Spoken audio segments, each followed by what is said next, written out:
Welcome back to Weather Nation. We're starting out with one of our top weather stories, and that's the rain that continues across Florida.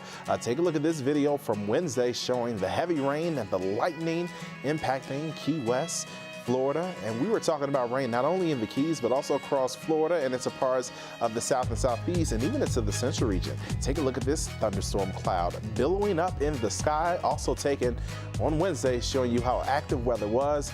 And we dealt with heavy rain and storms across Bella Vista, Arkansas. So whether you were in the south, the southeast, or even into the mid-Atlantic, we were dealing with wet weather, and we also were dealing with a few storms. But thanks for tuning in. I'm meteorologist Marcus Walter here with your forecast. And as we take a look at the storm reports over the last 24 hours, we had storm reports across parts of the north and west, but all the way toward the mid-Atlantic. Take a look at the map. We even had a tornado warning that was issued, or at least a tornado report that came in across parts of southeastern Missouri. So we were dealing with flooding, wind concerns, and even tornadic concerns as well. But we are still talking about wet weather out there. And as we track what's happening at the moment, well, we're looking at rain toward the mid-Atlantic. So as we slide north and east, Long Island, the Hudson Valley of New York into Connecticut, Rhode Island, Massachusetts, you all are dealing with steady rain. And we're talking about that also across central and eastern parts of PA, down through Baltimore and the nation's capital, and also across parts of West Virginia. So very wet toward that northeast corridor. And we're also noticing some heavy rain still moving toward the shores of the Carolinas. Fortunately, a lot of that is still offshore, but we have to watch that because if it shifts west, it can mean a lot of rain for a lot of people across eastern parts of the Carolinas. And we're also dealing with some more showers and some thunderstorms moving across Florida as we speak. And as we look toward Mississippi, over the last few hours, we've been dealing with a few thunderstorms, a cluster of thunderstorms moving across the center of Mississippi. And it's all associated with what seems to be a weak area of rotation that's centered across eastern parts of Arkansas.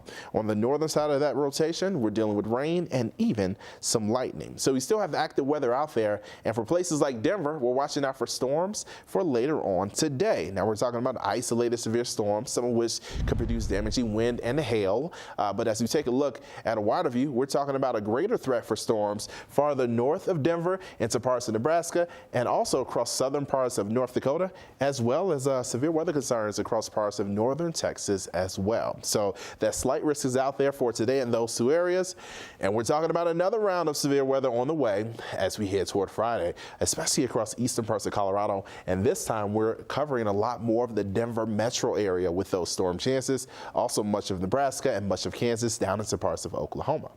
And as we track this system moving east, well, we're dealing with that slight risk for severe weather covering parts of Omaha, but also into northern parts of Kansas, Kansas City, pretty much nearby. Wichita dealing with those storm concerns. And we're also watching out for storm concerns across parts of Ohio, into parts of western PA and western New York, as well as in the Virginias and even into eastern Kentucky. So storm chances are out there. And again, we're watching the area with the slight risk a little more closely than all the others, because these areas we're talking about a greater chance for storms, and we're talking about scattered severe storms possible, 1 to 2 tornadoes possible, as well as strong wind, hail, and even isolated hail as large as 2 inches. Now, as we take a look at the forecast for today, we'll look at our high-resolution rapid refresh model. We start to see those showers and storms firing up as we head throughout the afternoon, and then we really start to see a line literally stretching from the Dakotas and even the U.S.-Canadian border down into parts of Texas and even toward the Big Bend area of Texas. It will be very active today, but see, same areas will be dealing with storminess as we head throughout the day tomorrow.